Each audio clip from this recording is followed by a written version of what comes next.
Video के शुरुआत में ही बोल रहा हूँ कि वीडियो को एंड तक देखना ताकि आपको गवर्नमेंट और पोल्यूशन की असली सच्चाई पता लग सके। उसके बाद आप अपना ओपिनियन कमेंट करके बता देना। तो चलिए शुरू करते हैं बिना किसी बकवास के। ओ सॉरी ये वीडियो तो फैमिली फ्रेंडली है। तो चलिए जानते हैं कि क्या सच में दिवाली पर होने वाला पोल्यूशन ही सारी दिक्कत की जड़ है। सिर्फ दिवाली ही निशाने पर क्यों?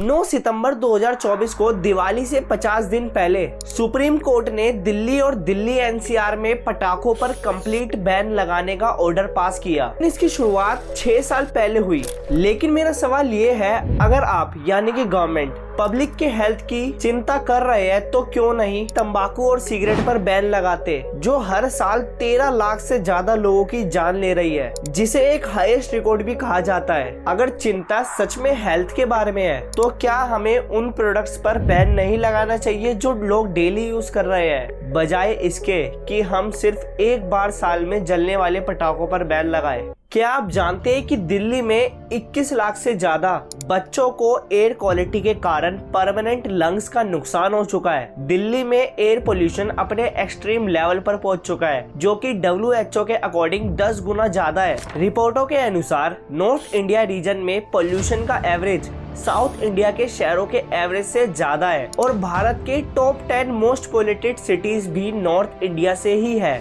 लेकिन असल में नॉर्थ इंडिया में इतना ज्यादा पोल्यूशन होने का असली रीजन क्या है? क्या रियलिटी में पटाखे इतना ज्यादा पोल्यूशन करते हैं? लेकिन दिवाली तो पूरे भारत में मनाई जाती है, सिर्फ नॉर्थ इंडिया में नहीं। क्या साउथ इंडियंस दिवाली नहीं मनाते? तो नॉर्थ में पोल्यूशन का कारण आखिर है क्या? बेशक कोर्ट्स एंड गवर्नमेंट दिवाली के जश्न को बहुत आसानी से डिस्करेज करती है। सबसे चौंकाने वाली बात तो ये है कि मोस्ट ऑफ द पोल्यूशन पटाखों से आता ही नहीं है। अब आप बोलोगे क्या मजाक कर रहा हूँ, हमने अपनी आंखों से देखा है धुआं निकलते हुए। हाँ देखा होगा, लेकिन वो धुआं सिर्फ 2-3 दिन का ही होता है। चलो मैं फैक्ट्स के आधार पर आपको सब डिटेल्स बता देता हूँ। 51% पोल्यूशन तो फैक्ट्रियों से आता है, 27% गाड़ियों से, 17% खेतों में पराली जलाने से और बाकी 5% दूसरे कारणों से। हर साल 20 लाख लोग समय से पहले इसी हवा की वजह से जान गंवा देते हैं। एक प्रोसेस है जिसे कहते हैं स्टबल बर्निंग, यानी कि पराली जलाना।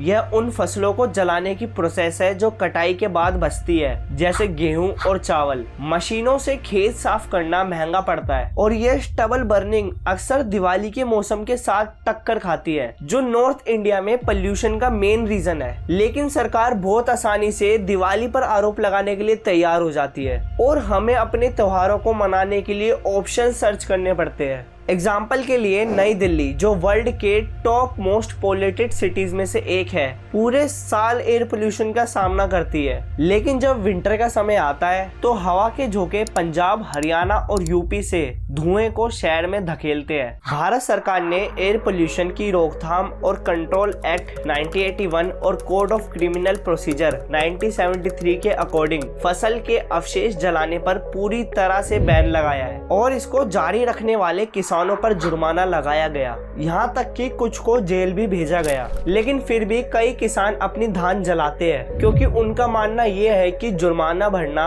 और ऑप्शंस के कंपैरिजन में सस्ता है। अब इस समस्या का समाधान करने के लिए सरकार को स्ट्रिक्ट रूल्स अप्लाई करने की जरूरत है और बताया जा रहा है कि दिल्ली एनसीआर में आने वाले टाइम में पोल्यूशन लेवल और बढ़ सकता है, जबकि दिवाली तो अभी शुरू भी नहीं हुई है। हाल ही में पता चला कि दिल्ली में 23 करोड़ के स्मॉग टावर, जो बहुत बड़े एयर प्योरीफायर्स की तरह होते हैं, बिल्कुल इनइफेक्टिव है और तो और उन्हें बंद भी करवा दिया गया है। यह अजीब है कि सरकार गरीबों को मुफ्त बिजली और पानी दे सकती है, लेकिन स्मोक टावर का टेस्ट नहीं कर सकती। 2021 में दिल्ली सरकार ने दिवाली के दौरान पटाखों के बिक्री और उपयोग पर कंप्लीट बैन लगा दिया, लेकिन पोल्यूशन वही बना रहा। तो पटाखों पर बैन लगाने का फायदा क्या हुआ, आप खुद सोचो। दिल्ली में पॉइजनस एयर की सिचुएशन को देखते हुए हरियाणा सरकार ने पराली जलाने वाले किसानों पर FIR लगाने का ऑर्डर दिया। लेकिन सवाल यह है कि गवर्नमेंट ने पोल्यूशन को रोकने के लिए अभी तक क्या ठोस कदम उठाए। दिल्ली सरकार ने ऑड इवन का लॉ भी पास किया था, लेकिन पोल्यूशन में कमी इतनी मामूली होती है कि उसका असर लगभग ना के बराबर रहता है। सभी उपाय नाकाम साबित हो रहे हैं। और अब जड़ से समस्या सुलझाने के बजाय दिवाली पर पटाखों को दोषी ठहराया जा रहा है, जो साल में सिर्फ एक बार होती है। सच्चाई ये है कि पटाखों को जलाना दिल्ली के पोल्यूशन के टॉप 10 रीजन्स में भी शामिल नहीं है और ना ही पूरे देश के पोल्यूशन में इसका कंट्रीब्यूशन है। क्या आपको पता है दुबई ने सिर्फ 6 मिनट में 5 लाख पटाखों को जलाकर गिनीज वर्ल्ड रिकॉर्ड बनाया था। अमेरिका के होस्टन रिवर में 4 जुलाई के सेलिब्रेशन में हर साल 26 मिनट तक पटाखों का प्रदर्शन होता है, जिसमें 75,000 से ज्यादा शेल्स छोड़े जाते हैं। यह देश जो दुनिया के सबसे विकसित देशों में गिने जाते हैं, पटाखों को डिस्करेज करने के बजाय उन्हें बढ़ावा देते हैं। वह लोगों को अपनी संस्कृति बनाए रखने के लिए एनकरेज करते हैं। और यह हमारी सरकार क्या ही बोले, लेकिन हाँ एक चीज तो बोल सकता हूँ, वो ये है कि पटाखों से जानवरों को डराने की बात बार बार कही जाती है, लेकिन क्या आप जानते हैं थैंक्स गिविंग के लिए अमेरिका में हर साल 4.6 करोड़ टर्की मारे जाते हैं। दुनिया भर में क्रिसमस के मौके पर हर साल 12.6 करोड़ पेड़ काटे जाते हैं, जिससे लार्ज स्केल डिफोरेस्टेशन और कार्बन डाइऑक्साइड का रिलीज होता है। हर साल ईद के मौके पर सिर्फ बांग्लादेश में 10 मिलियन से ज्यादा एनिमल्स को सैक्रिफाइस किया गया। इतने सारे अन्याय जानवरों और पर्यावरण के खिलाफ हो रहे हैं, लेकिन दिवाली को ही निशाना क्यों बनाया जाता है? हिपोक्रेसी की भी सीमा होती है। दिवाली पे पटाखे स्किप कीजिए। पर मैं क्रैकर्स को अवॉइड करता हूँ क्योंकि ऑलरेडी हम बहुत पॉल्यूशन फैला रहे हैं। This Diwali I'm choosing पूछ over पटाखा। हम लोग सब लोग मिलके दिवाली मनाएंगे, पटाखे नहीं जलाएंगे। दूसरे फेस्टिवल्स पे ये एक्टर्स कहाँ गायब हो जाते हैं? सिर्फ एक कम्युनिटी के त्योहारों पर निशाना साधना ये दोगलापन नहीं है तो और क्या है? क्या आप शिवकाशी के बारे में जानते हैं? यह तमिलनाडु का एक शहर है जिसे छोटा जापान भी कहा जाता है। यहाँ देश के 70% पटाखों और माचिसों का प्रोडक्शन होता है। शिवकाशी में 1000 से ज्यादा कंपनियां हैं जो 3 लाख से ज्यादा लोगों को एम्प्लॉयमेंट देती है। हर साल पटाखों पर बैन होने के कारण भारत में कई पटाखा विक्रेताओं को अपनी दुकानें बंद करनी पड़ती है।